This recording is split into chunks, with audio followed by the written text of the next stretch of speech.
Hello everyone, welcome back. Today is another edition of the Sporting Blizzard, and I am kicking it right off talking about Mike Daniels, who just got cut. And it was a surprise. I did not expect to see a cut of a major name unless like an injury happened or retirement, but really around the deadline, and Mike Daniels got cut, and I understand it's to save cap space, but it caught me off guard.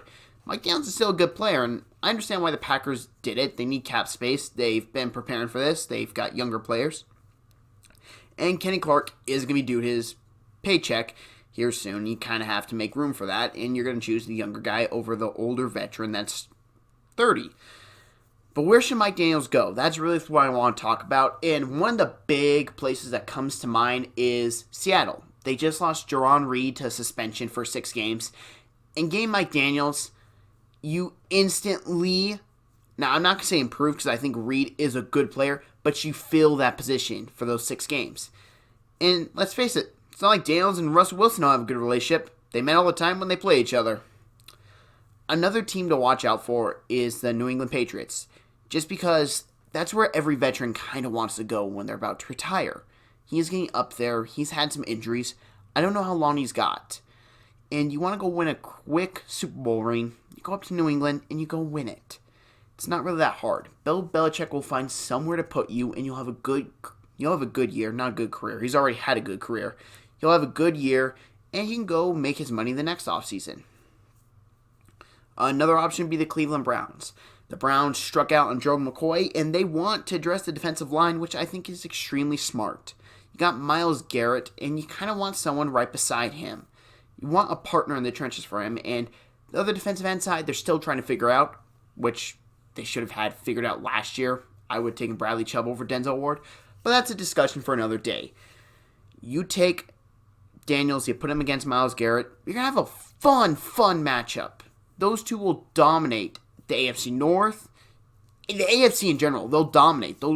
Myles Garrett is a future, but they've had issues stopping the run, and if you can rush the passer, why not just run the ball against them? And you bring Mike Daniels in, he's a great run stuffer. You kind of take that away from them. And a final team to really pay attention to, and the only reason why I'm saying this is because they can afford him, and it's plain as day, the Los Angeles Chargers. The Chargers still have enough cap room, and they still need some defensive line help. This is a team that can go and win a Super Bowl. They need defensive line help after getting rid of Corey Legent and Brandon Mebane as well. You need someone to come in there and fill those shoes, and Mike Daniels is a great player, and you get to put him aside Bosa and Ingram. Oh, that is a joy to watch. That's just a joy to think about. Just imagine watching it on a football field. Unless you're a fan of the AFC West teams, I can understand that's not sound like a joy. But overall, those are my teams I really would like to see Mike Daniels go to. Now, let's talk about an article I saw that was written by one of the greatest NFL minds in the history of the game, and that would be Gil Brandt. Gil Brandt built the Cowboys dynasty, and he deserves a lot of respect, which is why I value his opinion so highly. And we're going to talk about his top 10 free agent signings, and we're going to kick off with number 10 being Gerald McCoy from the Panthers. Now, I like the sign in general. It's going to help the Panthers because he's a talent. Do I know if he's really the key for that defense? No, but he will help them out. And the Panthers went to the Super Bowl because their front seven was so dominant. They were able to get the ball back to their offense because their secondaries was getting picks because no one could handle their front seven. So I expect to see a return to that strategy this year. Number 9 would be C.J. Mosley of the Jets, and I value this a bit more. I value linebackers higher than a lot of people do. I value them higher than corners most of the time. I sometimes value them more than defensive linemen. I love linebackers, and C.J. Mosley I think is a great addition to the Jets. I think he's a better addition than Bell, who I did see is already on this list, and we will get to in a second. But I think Mosley's the most impactful sign to go to the Jets this past offseason. Number 8, Tyrann Mathieu. Tyrann Mathieu is interesting. He had a good year in Houston. It's not like he had a bad year. It's just, I expected more from him. And maybe he's going to do that in KC, but this team struggled last year in the secondary. and he's replacing Eric Berry, and Eric did not have a good year last year. His age caught up to him, and unfortunately, he did not have a full career like everyone would have liked to see Eric Berry have. Hopefully, Tyrann Mathieu can slot in that position for Chiefs fans and excel. I'm just not sure if he's going to do with what prime Eric Berry was able to do for that team. Number 7, Jared Cook to the Saints. I love this move. You give Drew Brees a tight end, he is going to work magic. Jared Cook is an awesome tight end to watch because you don't know exactly what's going to happen. He is the best receiving tight end in the NFL. He can make spectacular catches. He can run routes. He can go down the sideline. This is a perfect tight end for Drew Brees. He's a better route runner than Jimmy Graham. Maybe not a better catcher. Jimmy Graham is a really good receiver. But for sure, he's a better blocker than Jimmy Graham. Number 6, Earl Thomas to the Baltimore Ravens. Reason why I'm not sure about this move. Earl Thomas is getting older. He broke his leg last year, and that's not something that's easily going to be back to Earl Thomas. I at least don't think. I see broken leg. I assume there's going to be a decrease in your athletic ability, especially for 4 years, $55 million.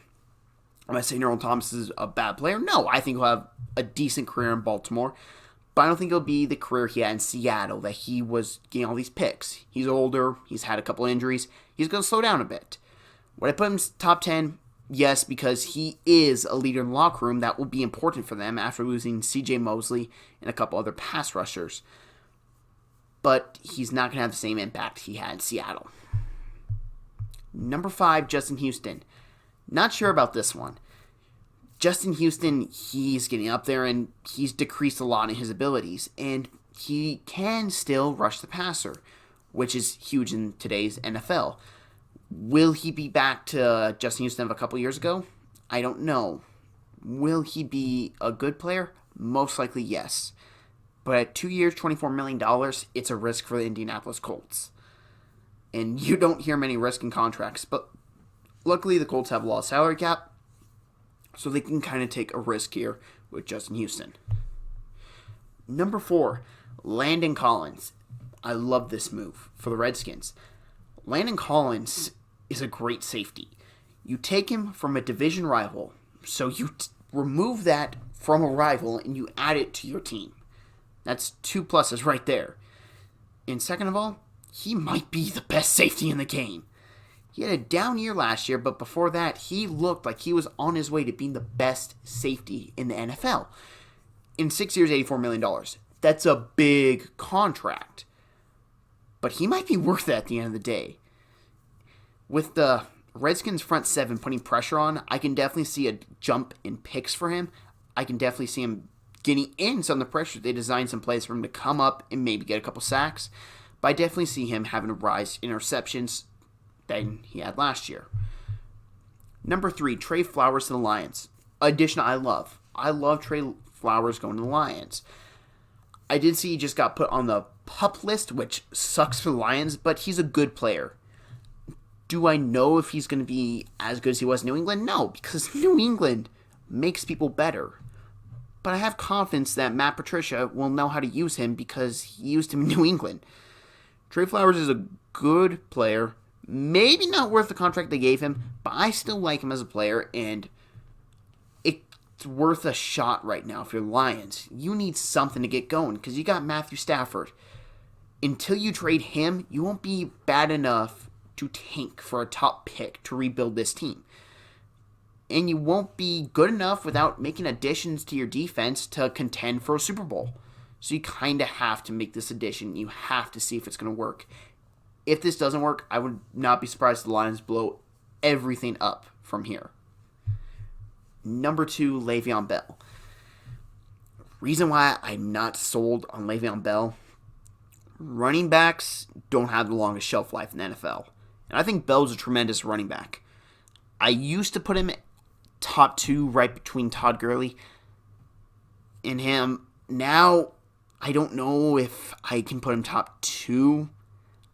I don't know about Gurley. I don't know if Bell's going to be able to do exactly what he did before he left for that year last year. I do know Saquon Barkley's going to be the best back in football. I 100% believe that. Can Bell get the number 2 spot? With that Jets O-line, I'm not sure he can. I don't know if this is the best football move the Jets could have made. I do like them getting Osemele to help block for him, but this will definitely be interesting, especially with what all the comments that surfaced about Adam Gase not really wanting him. It's definitely going to be an interesting season for Le'Veon Bell with the Jets. And number 1, Nick Foles to the Jaguars. He's kind of right. Now, I don't believe Nick Foles is his franchise quarterback. I don't. I think he's a serviceable quarterback. I think he can win games if he's put in the right situation. Jaguars have a good defense. They've proven that a couple years ago.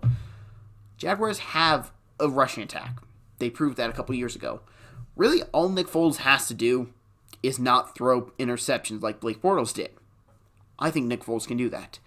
Am I expecting the Jaguars to burn the league with their flashy offense? No, they're going to be a run-the-ball team and hard-nosed defense. That's what the Jaguars need to do to win football games.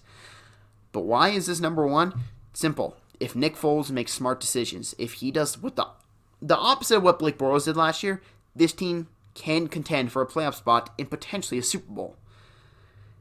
Now, would I have paid Nick Foles 4 years, $88 million? I can't say I would. But Tom Coughlin knows a lot more about football than I do. And if Gil Brandt's also rating him number 1, Gil Brandt knows a lot more about football than I do. So I'm going to trust that they made the right decision. But I will second guess this if they don't make the playoffs. Because currently, I look at the Jags as 6-10. I don't look at them as a playoff team. I look at them as a team that will beat some playoff teams, but won't make the playoffs. That's how I look at the Jags. Now I want to talk about a running back that's on the free agent market that just got medically cleared, and that's Jay Ajayi. He had an injury last year, and it says UFA running back Jay Ajayi was fully cleared today by Dr. Andrews in Pensacola, Florida, per source from Adam Schefter. That's huge news, because Jay Ajayi is a good running back. Now trying to find a place for him to go, that's a little bit harder because most teams have good running backs. But one team that comes to mind to watch for is the Houston Texans. Lamar Miller hasn't been exactly what they hoped for, and I think you put Jay Ajayi there, it's going to relieve some pressure off Deshaun Watson. Another team you could perhaps look at, and it's just because they always seem to take a shot at guys like this, the Seattle Seahawks. Now they have Rashard Penny, they have Chris Carson, but Pete Carroll loves those big physical backs that just run downhill. If they can get him for cheap, I would not be surprised if the Seahawks made a run at him. Another team, and this is the final team I'm just going to list off, the Green Bay Packers. The Packers, they need to run the ball this year. And Jay Ajayi has proven he can run the ball. He did that with the Dolphins, he did that with the Eagles. I'm sure he can do that with the Packers, especially when Aaron Rodgers is the quarterback. Now, will he go to one of those 3 teams? I can't say for certain. I don't know who's really interested in him, and I don't know if he is going to go to a contender or money or what he's going to go. It depends what Jay Ajayi wants. He has won Super Bowl ring, so maybe he'll just go for the money. Or maybe he's just one of the uber competitive guys that's going to want to win as many Super Bowls as possible. Who knows? But wherever he goes, he's going to be fun to watch, and I can't wait to see where he signs. Now, the final subject of the day. Yannick Ngakwe. I hope I'm saying that name right.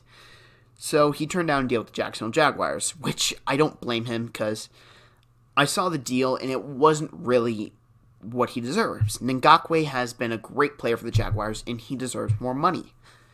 Now, should they trade him? Absolutely not. This whole thing like Ngakwe, he's not going to show up to camp, he's not going to do it. They'll get a deal done for him. And if they don't, a team's going to pay a couple first-round draft picks. He will not be hitting the open market. Some team will make a move for him. Maybe the Raiders. It'd be a perfect fit for the Raiders. They have some first-round picks from a deal last year for Khalil Mack. Maybe they replace Mack with Ngakwe. You're not getting the same production, but it's a good player to pair alongside of Pharrell. But ultimately, he's not leaving the Jaguars. He will be a Jacksonville Jaguar for a long time, playing with Calais Campbell and now rookie Josh Allen. Telvin Smith, I think he got hurt or something. I think I saw he was on the PUP list or sick list or something along those lines. So I was put on one of those lists. That could be a loss. But overall, Jaguars, their defense will be fine. And that's going to wrap it up for today. Stay tuned because actually on Friday I will be dropping my AFC South preview about the Titans, Texans, Colts, Jaguars. Who's going to win the division? Who's a sleeper team?